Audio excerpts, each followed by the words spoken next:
In the 1990s, after importing the Su-27 production line and localizing it, China named it the J-11. Since then, China has made various improvements to the J-11 fighter aircraft, resulting in the derivation of various models such as the J-11A, J-11B, J-11BS, and J-11BG. In addition to the above models of J-11S in service, China actually developed a J-11D, but this type of fighter did not enter into service due to various reasons. German military expert Andreas Ruprecht, in November 2022, the military media, Hushkit, but also published an article introducing the J-11D fighter, and that this fighter is more powerful than the J-16 fighter, and ultimately did not serve as a pity. However, although the J-11D is powerful, the German military expert's words are biased. The J-11D's demise is a choice of the times and the needs of the Air Force, and it is not a pity that it is not in service. In fact,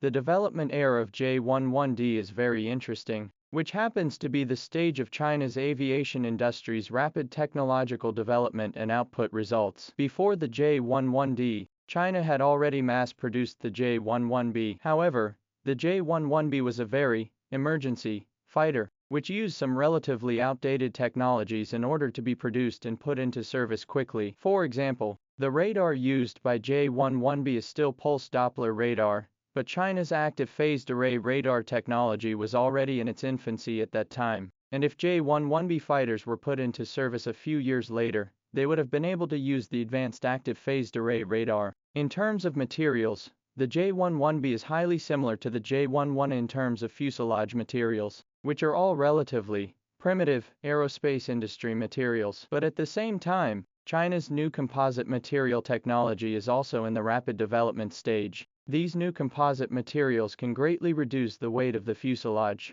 so that the fighter has a lighter empty weight and greater load capacity. If the J-11B can be put into service a few years later, it can also enjoy these breakthroughs in material science technology, just like the current Chinese J-16 and J-15T fighters, which use a lot of these new composite materials. As a result, the J-11B can be said to be a fighter aircraft with more technical regrets, and the J-11D is, to a certain extent, specially designed to make up for such regrets. But the J-11D is a pity because it is a contemporary project with the J-16. Compared to the J-11 series of fighters, the J-16 has a great deal of technical updates. After all, the J-11D is a fighter that was developed entirely on the Su-27 technology template, and it is difficult for it to completely break out of the framework on the Su-27 in terms of design, and the limitations are greater. But J-16 is different, although this fighter is also designed with Su-27 as the template.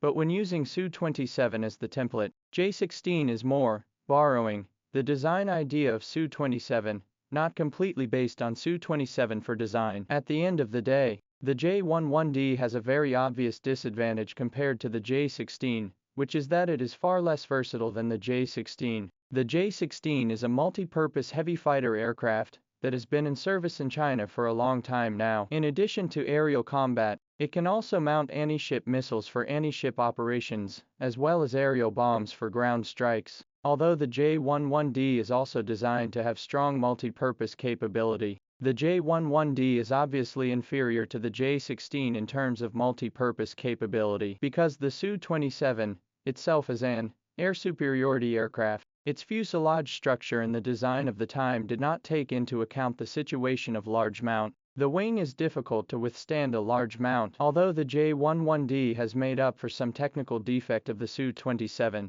it is difficult to reach the same level as the J-16 in terms of mounting capability without stepping out of the Su-27 design framework.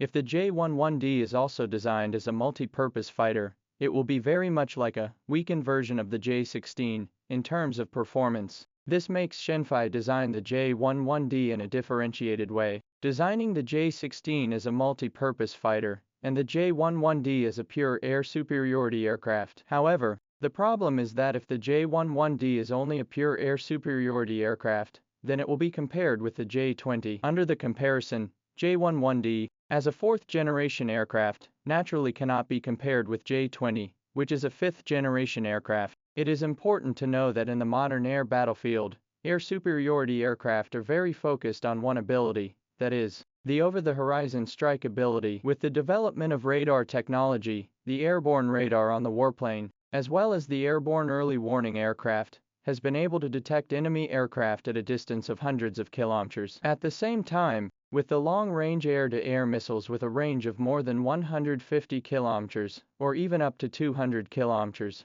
warplanes again have the ability to strike at their own very long range to find the enemy aircraft. Therefore, the modern air battlefield depth of the battlefield is often in tens of kilometers, or even hundreds of kilometers. As a result, the over-the-horizon strike system has begun to take shape. Although the J-11D can get the over-the-horizon strike capability by advanced radar and long-range missiles, but in the over-the-horizon battlefield, the J-11D will still fall into a disadvantageous position against those first-line air superiority planes. The reason is that the J-11D has no stealth capability. The reason is that the J-11D does not have stealth capability. If the fighter has stealth capability, it can shorten the distance for the enemy to discover itself, and thus gain a greater advantage. Originally, radar can detect an ordinary fighter at a distance of 150 kilometers, but when facing a stealthy fighter, the radar may need to get as close as 50 kilometers for this fighter to detect the other side. When the enemy has stealth capability and we don't, there will be a situation where the enemy can detect our fighter at a distance of 100 kilometers, but our fighter doesn't detect the enemy.